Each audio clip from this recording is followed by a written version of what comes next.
Hai guys, welcome back to my channel. Kita berjumpa kembali di channel yang sama bersama dengan Agus. Oke, kali ini saya ingin membahas tentang masalah pembuatan paspor ya. Baik perpanjangan paspor ataupun pembuatan paspor. Khususnya bagi teman-teman yang baru ataupun ini mungkin dekat-dekat ini teman-teman ingin traveling ke luar negeri mungkin ya dan baru ingin memulai membuat paspor. Oke, jadi saya ceritakan sedikit, saya membawa paspor itu di tahun 2008 dan tentunya tahun 2008 dengan tahun 2009 ini ada beberapa perbedaan, diantaranya mungkin kemudahan akses ya.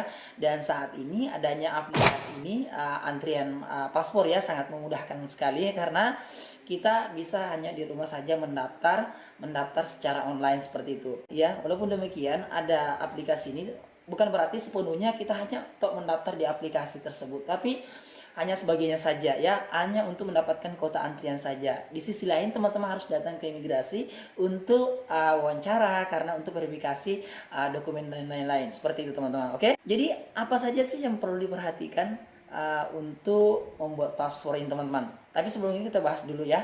Jadi paspor ini teman-teman ada dua paspor. Jadi ada 48 halaman dan ada 24. Nah, mungkin teman-teman bertanya apa sih bedanya ini paspor yang 24 halaman dengan 48? Fungsinya sama saja ya, fungsinya sama saja. Walaupun mungkin pernah dibahas maka bahwasanya paspor yang 24 halaman ini adalah dikhususkan untuk bagi mereka yang bekerja di luar negeri atau mungkin dikhususkan. Jadi tidak ada penghususan. Jadi fungsinya sama saja teman-teman. Ya, sama saja fungsinya. Jadi semua sama. Cuman bagi teman-teman direkomendasikan bagi teman-teman yang jarang keluar negeri misalnya, jarang untuk misalnya keluar negeri hanya setahun sekali misalnya. Nah, ini direkomendasikan bagi teman-teman untuk menggunakan paspor yang 24 halaman. Karena jarangnya jadi mungkin juga tidak habis. Dan saya ada dua paspor dan ini paspor yang baru-baru saya perbaharui teman-teman, saya perpanjang ya. Dan di sini juga sambil 48 halaman semua. Mungkin teman-teman bertanya kenapa 40 halaman, ya mau aja sih seperti itu, oke? Okay?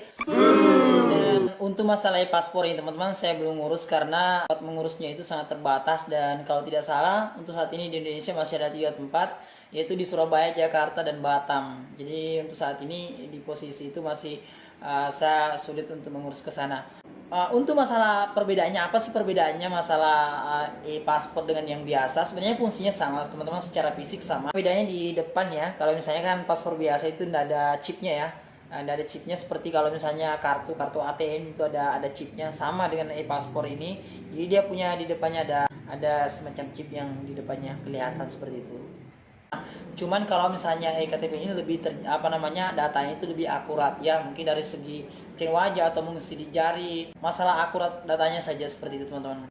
Oke, sebelum membuat paspor apa saja sih yang harus dipersiapkan teman-teman? Nah, ini penting sekali, oke? Jadi yang pertama membuat ektp ya, membuat ektp. Terus mungkin teman-teman bertanya bagaimana yang belum punya KTP, itu lain ya. Tapi saya mengkhususkan di sini bagi teman-teman yang sudah layak membuat KTP ya. Jadi saya sarankan bagi teman-teman untuk membuat ektp. Karena kenapa? Itu penting sekali teman-teman ya. Karena saat ini memang wajib membuat ektp untuk pembuatan paspor. Walaupun mungkin di bagian imigrasi tidak mempermasalahkan hal tersebut, tapi ketika teman-teman ingin mengambil paspor tentunya harus diminta nanti surat keterangan pengurus paspor dari Dispenduk Capil ya, dari keterangan setempat untuk pengambilan paspor. Jadi kalau misalnya tidak ada seperti itu ya, maka susah untuk dikabulkan, susah untuk keluar seperti itu teman-teman.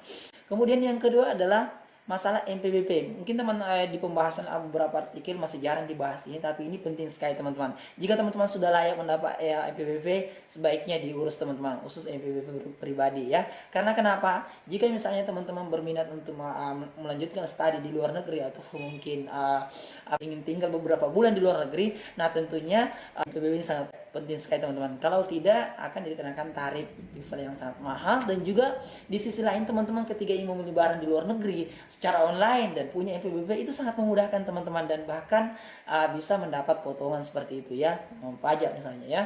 Oke, selanjutnya masalah dokumen ya, masalah dokumen. Jadi jika teman-teman ingin membawa paspor ya, siapkan saja dokumen seperti mungkin akte kelahiran, seperti apalagi ijazah, kemudian kalau misalnya ada status cerai, ada surat cerainya ya, seperti itu. Itu dibawa semuanya, walaupun mungkin nanti diminta salah satunya saja seperti itu. Dan catatan yang paling penting teman-teman, catatan yang paling penting adalah jangan sampai salah dalam mengetik nama ya, ataupun mungkin ada di antara dokumen satu dengan dokumen dua ada perbedaan nama ya, harus sesuai semua dokumen sama yang ada di paspor. Karena ini pengalaman teman-teman beberapa tahun yang lalu, sekitar kalau kurang tidak salah ya, tidak salah itu tahun 2009, ada salah satu teman saya yang masuk ke Singapura karena perbedaan hanya satu huruf saja itu diskorsing. Maksudnya diskorsing di sini dilarang masuk ke Singapura dalam waktu batas tertentu sebelum dia mengurus masalahnya KTP yang tersebut ya. Jadi itu sangat berbahaya sekali. Jadi teman-teman harus memperhatikan itu. Jadi masalah nama itu yang terpenting. Oke.